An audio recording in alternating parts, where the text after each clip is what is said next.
sifunde isiXhosa no-Under Penguin neetshomi zakhe. Molweni zihlobo zam.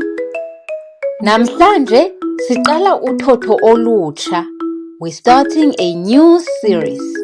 Sibuyela ekufundeni ngemifuno. Sifunde ukuthetha ngomfuno omnye. Ngoku ke sifunda ukuthetha ngayo xa imibini okanye imininzi. Today we're going back to learning about vegetables. We first learned about them when there was one single veggie. Now we're learning about them when there are two or many. Masiyeni, let's go! Ze niphinde nibuye nizokuqhubeka ufunda isiXhosa no-Under Penguin neetshomi zakhe. Don't forget to like and follow.